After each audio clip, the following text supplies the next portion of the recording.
여러분 안녕하십니까? 이 시간에는 시편 37편 말씀 중심으로 드리겠습니다. 여러분, 우리가 이 세상을 살 때 반드시 알고 살아야 할 것이, 이 세상의 주인은 창조주 하나님이십니다. 창조주 하나님. 이것을 알고 살아야 합니다. 예수 그리스도를 통하여서 하나님을 믿는 사람은 하나님이 함께 하시는 삶을 살고 있습니다. 전능하신 하나님께서 약속을 하셨습니다. 예수 그리스도를 믿는 자에게는 하나님께서 영으로 친히 함께 하신다고 하셨기 때문에 약속대로 하나님이 함께 하시는 가운데서 이 세상을 살고 있습니다. 이 점을 항상 내가 깨어서 알고 살도록 노력해야 합니다. 그렇게 노력하지 아니하면 죄에서 주어지는 사상에서는 하나님을 부인합니다. 그리고 나 자신이 주인이라고 하는 사상으로 살게 됩니다. 그렇기 때문에 우리 하나님을 믿는 사람은 하나님의 말씀을 통하여서, 약속하신 말씀을 통하여서 하나님이 주인이시라는 것을 늘 생각하면서 살도록 노력해야 되고, 내 인생에는 전능하신 하나님이 함께 하시는 가운데서 내가 살고 있다는 것을 생각하면서 살아야 됩니다. 하나님의 말씀에 도움이 없으면 이 사실을 우리는 결코 알 수가 없습니다. 자, 이렇게 하나님이 주인이시고 내 인생에 전능하신 하나님께서 함께 하신다는 것을 알고 살 때, 그럼 어떻게 사는 것이 가장 잘 사는 것인가? 라고 하는 것입니다. 답은 분명합니다. 주인 되시는 하나님을 기쁘시게 하는 것이 잘 사는 것입니다. 나의 삶을 평가는 이 세상이 평가하지 않습니다. 이웃이 나를 평가하지 않습니다. 나 자신도 나를 바르게 평가할 수가 없습니다. 주인이 평가하시는 것입니다. 주인이 평가하시는 것이죠. 누가 평가하겠습니까? 그러므로 주인이 기뻐하시는 삶을 사는 것이 잘 사는 것입니다. 이 세상의 삶은 우리가 살다 보면 과거가 되지요? 지나가지요? 그러면 나의 기억에서도 대부분 다 사라지고 세월이 흐르면 다 안개와 같이 사라지는 것 같지만은, 주인 되시는 하나님의 말씀에 보면은 나의 삶이 사라지지 아니하고 그대로 남아 있다는 것입니다. 요한계시록 20장을 읽어보시면은 하나님 앞에서, 주인 앞에서 우리 모든 사람들은 심판을 받습니다. 그분이 주인이시니까. 심판을 받을 때에 나의 이름이 있고 그 이름에 내가 어떻게 살았느냐 하는 삶의 내용이 다 있다는 것입니다. 이것은 전능하신 하나님께서 다 하실 수 있는 것입니다. 그러므로 삶을 가볍게 생각하면서 살면 안 됩니다. 농부가 봄에 무엇을 뿌렸느냐에 따라서 봄이 지나고 여름이 지나고 가을이 되면은 그 열매를 거두게 되는 법입니다. 이 세상에서 내가 어떻게 살았던 그 삶의 내용은 내 이름에 다 기록되어 있다고 요한계시록 20장을 여러분 읽어보세요. 다 있습니다. 그러면 하나님께서 인정하시는 삶은 어떤 것인가? 그 기준이 무엇인가 하는 것입니다. 주인을 기쁘시게 하는 것이 잘 사는 것입니다. 그것이 주인이 판단하시는 기준입니다. 주인을 기쁘시게 한 삶이 바로 주인이 인정하시는 삶이요. 그 사람에게 주인이 영원히 썩지 아니하는 귀한 영광을 주신다고 약속을 하셨습니다. 그러면은 주님을 기쁘시게 살아가기 위하여서 오늘 본문의 말씀에서 세 가지를 말씀해 드리겠습니다. 오늘 하루의 삶에 하나님도 함께 계시니까 하나님을 기뻐하는 것은 하나님을 기쁘시게 하는 것입니다. 그렇기 때문에 우리 성도들, 하나님은 약속대로 함께 계시는데 나는 오늘 하루를 살 때 하나님을 전혀 생각하지 아니하고 하나님을 잊어버리고 살 수 있습니다. 그것은 하나님을 기쁘시게 할 수가 없습니다. 하나님을 기쁘시게 하는 것이 하나님께로부터 장차받을 영광이 된다는 것을 염두에 두시고 사셔야 됩니다. 여호와를 기뻐하라. 하나님을 기뻐하라는 것입니다. 우리는 어떤 것을 기뻐합니까? 내가 원하는 대로 되는 것을 기뻐하고요. 내가 좋아하는 것을 소유하면 기뻐합니다. 전부 내 중심이죠. 알아야 될 것이 나라는 존재의 주인은 함께 계시는 그분이십니다. 이것이 믿어져야 나는 누구를 위해서 살아야 될 것이며 누구의 기쁨을 위해서 살아야 될 것인가를 성령으로 인하여서 깨달을 수 있습니다. 우리가 비록 신앙생활을 하는 사람일지라도 기도하여서 내가 원하는 어떠한 것을 하나님으로부터 받았을 때 기뻐하고 그 선물을 주신 하나님을 좋아합니다. 좋아하는 이유는 하나님이 내가 원하는 것을 주셨으니까 하나님을 좋아하는 것입니다. 어린아이죠. 조건부입니다. 그러면 주시지 아니하면 하나님을 좋아하지 않는 것이요. 좋아할 수가 없죠. 하나님이 기뻐하시는 것은 그런 것이 아닙니다. 하나님을 기뻐해야 됩니다.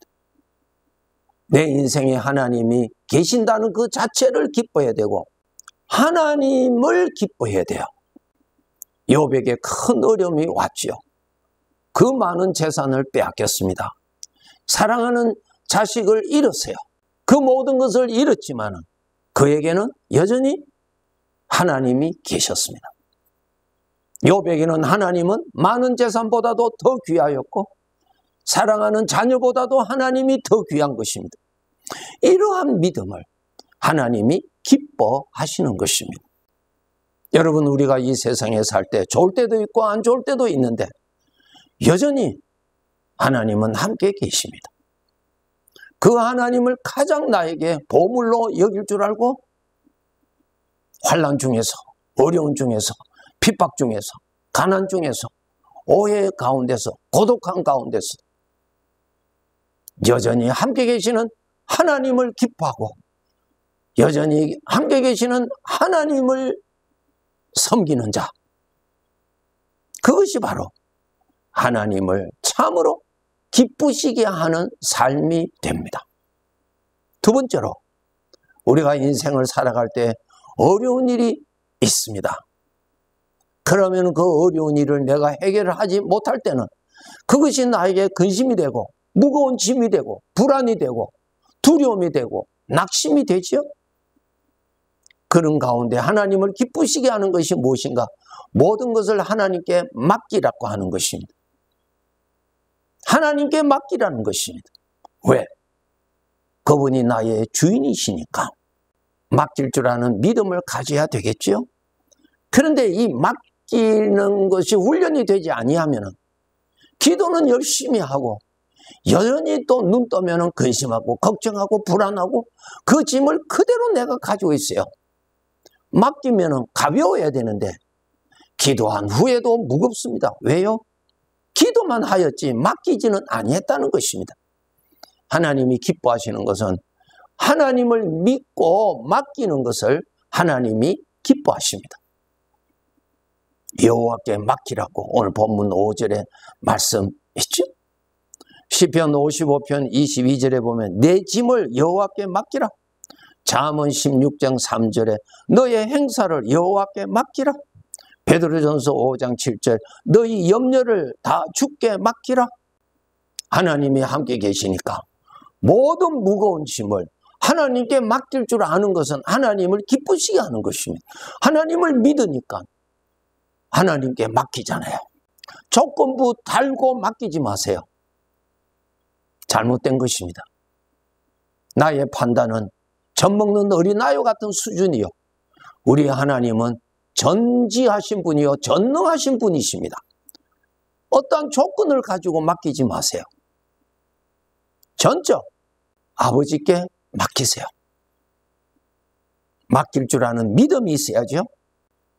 맡기는 훈련을 해야 돼요. 맡기는 훈련을 어떻게 합니까? 기도하고 그 다음에 눈 뜨면 또 걱정이 있어요. 그 걱정이 있을 때 그 걱정을 받아들이지 마세요. 걱정하는 생각을 공유하지 마세요. 그것을 품지 마세요. 왜? 하나님께 맡겼으니까. 입으로는 하나님께 맡겼는데 마음으로는 안 맡긴 것이죠. 하나님께 맡길 줄 안다면 하나님이 기뻐하실 뿐만 아니라 나는 얼마나 이 무거운 인생의 짐을 지는 대신에 하나님을 믿고 하나님을 의지하고 살아가는 그 삶이 얼마나 윤택하겠습니까? 맡기는 훈련을 해야 됩니다. 하나님께 맡겼으니 그 짐이 나에게 찾아올 때 내가 받아들이지를 아니해야죠. 다 맡기세요. 하나님께서 분명히 말씀하셨죠. 너의 모든 짐을 내게 맡기라고 그러셨어요. 그런데 우리는 못 맡기잖아요. 죄의 성품에서 오는 걱정, 근심, 두려움, 그것이 오면 그것을 받아들이지 아니해야 되는 거예요. 왜? 하나님께 맡겼으니까. 그것은 내가 받으면 안 되는 거예요. 그것을 품고 또 계산하면 안 되는 거예요. 하나님은 내 인생에 동행하시는 분이십니다.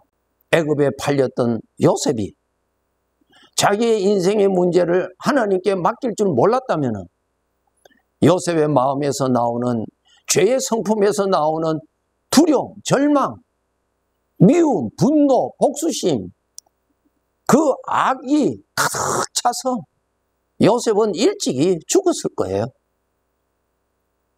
그런데 요셉은 자기 인생에 함께 계시는 것을 알았고 그 하나님께 모든 것을 다 맡겼잖아요. 다 맡겼잖아요. 맡길 줄 아는 훈련하셔야 됩니다. 세 번째로 하나님이 기뻐하시는 것은 하나님께서 이루어 가시는 일을 믿고 기다릴 줄 알아야 돼요. 내가 원하는 대로, 내가 원하는 속도대로, 내가 원하는 모습대로 하나님이 해주시기를 원하십니다. 그것은 하나님 믿는 것이 아니고 자기 속에 일어나는 죄의 성품을 믿는 거예요. 하나님이 죄의 성품에서 나오는 욕심을 채워주시는 분이세요? 결코 아니죠. 기다릴 줄 알아야 돼요. 기다린다는 것이 무엇입니까? 하나님의 계획을 믿고 하나님의 인격을 믿고 하나님의 생각을 믿는다는 것입니다. 그것이 바로 하나님을 기쁘시게 하는 거예요. 오늘 본문 7절에 보면 여호와 앞에 잠잠하고 참고 기다리라. 무엇이 참지 못하게 해요? 내 안에 있는 죄의 성품에서는 못 기다리잖아요. 하나님께 기도했으면 그냥 빨리 속달로 오기를 원해요. 내 욕심대로 하나님이 일하세요? 누가 주인이세요? 하나님이세요. 내 인생에 남는 삶이 무슨 삶이라 그랬어요? 하나님을 기쁘시게 하는 것이 영원히 남는 영광입니다.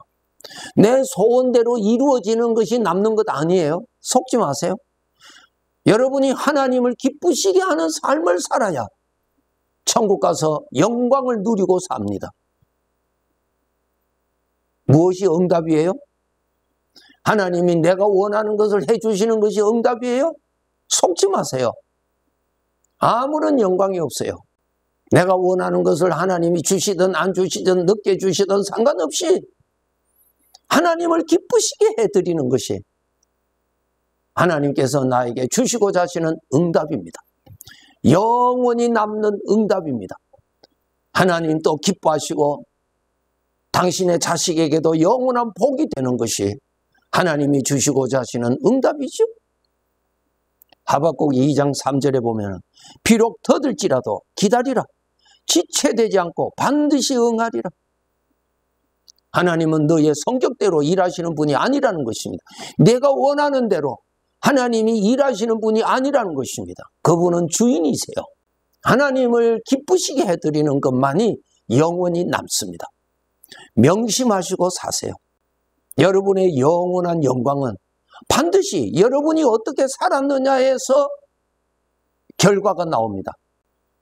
요한계시록 22장 성경 마지막 장에 그날이 되면 각각 본인이 행한 대로 하나님이 계산해 주신다 그랬어요. 하나님을 기쁘시게 하는 삶을 사세요. 그것이 진정 여러분을 위한 삶입니다. 내 뜻이 이루어지는 것이 인생의 만족이 아니에요. 알아야 돼요. 여러분 내가 원하는 대로 되면 만족하죠. 그런데 그 만족은 세월이 지나면 흔적도 없이 다 사라져요. 꽃과 같이 다 시들어진다고요. 여러분 만족한 거 지금 남아 있습니까? 왜 그렇게 헛되게 사세요? 하나님 앞에 가서 심판 다 받을 것인데, 오차 없이 심판 다 받을 것인데, 하나님을 기쁘시게 하는 것만이 하나님께로부터 상급받습니다. 어떻게 살았느냐? 영원히 남습니다. 내 자신을 위하여 하늘에 보물을 쌓아두라고 예수님께서 하신 말씀 잊어서는 안 됩니다. 잠언 4장 8절에 보면은 그를 높이라. 그래야면 그가 너를 높이리라. 예, 맞습니다. 하나님을 기쁘시게 하면은 주인이 나에게 상급을 주십니다. 미래를 위하여서 오늘 땀을 흘릴 줄 아는 사람이 지혜로운 사람이죠. 영원을 바라보고 오늘 수고를 하고 그 길을 가는 사람은 정말로 복된 사람이죠. 하나님을 기쁘시게 하는 삶은 바로 그것이 응답받는 삶이요, 하나님 앞에 가서 영광을 받는 삶이 됩니다. 깨어서 열심히 살아갑시다. 네, 감사합니다.